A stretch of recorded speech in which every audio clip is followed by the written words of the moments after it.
And how do you think about your creativity when it comes to writing? Because you do write these different genres. Do you have specific stories that you know what era they're going to be in, or are you kind of following a muse? How does that work for you?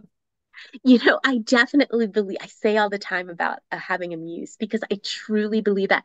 I truly believe like there is this force or something like inside everybody. Hmm. And I feel like it's inside me. And sometimes it's almost separate. Like, where is that even coming from? Who is that talking to me?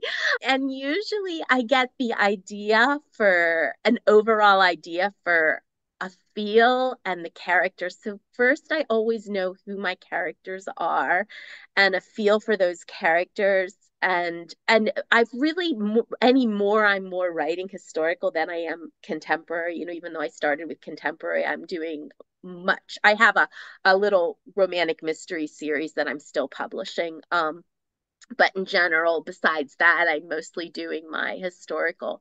So yeah, I think it comes from, and I get images. I get like little Mm. movie images playing in my head that visually.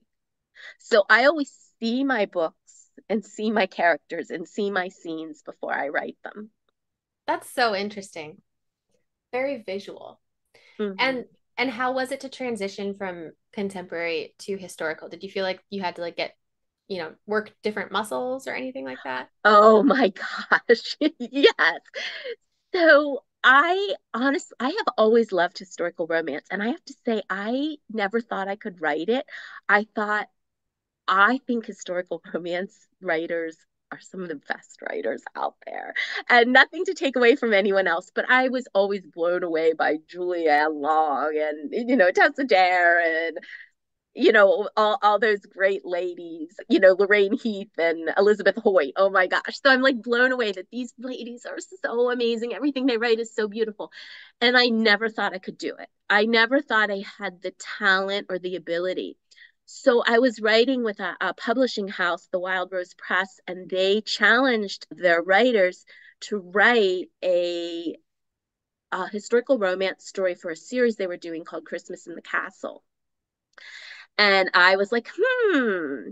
And so I was like, I'm doing it. I'm doing it. I'm going to write this. So I researched for months. I mean, the amount of research, and when you're writing historical, you spend so much time with the research and the titles and the addresses. Mm. Because as a reader, I was never really paying attention to that. And plus, I was reading Georgian and I was reading Regency and I was reading Victoria, and they're different. The language is different. You're adding Hmm. so much language from one period to the next. So I wrote the book and I just fell in love with my characters. And then I wrote to the publishing house and I said, I know that I did this book for this series, but can I self publish a whole series around it? So that's what I did with my Eatons, which was my first historical series. I loved it. And I have to say, the historical romance community blew me away with how amazing they are, how supportive they are. The other authors are so supportive. It's everybody reaches out and supports each other. The reviewers and the influencers and amazing. Those ladies have done so much for me. And then I was like, oh, I'll never put together an ARC team. Do I have enough fans to put together an ARC team? And all of these phenomenal ladies came out. We're on your ARC team. So Yeah, I have just found writing history is it is hard for me. It takes me a lot longer. It takes me twice as long to write historical romance as it does contemporary, probably because of because the of all the research piece. the research piece, and it just takes me longer, the language, but I love it. I feel like it's where I belong. Hmm.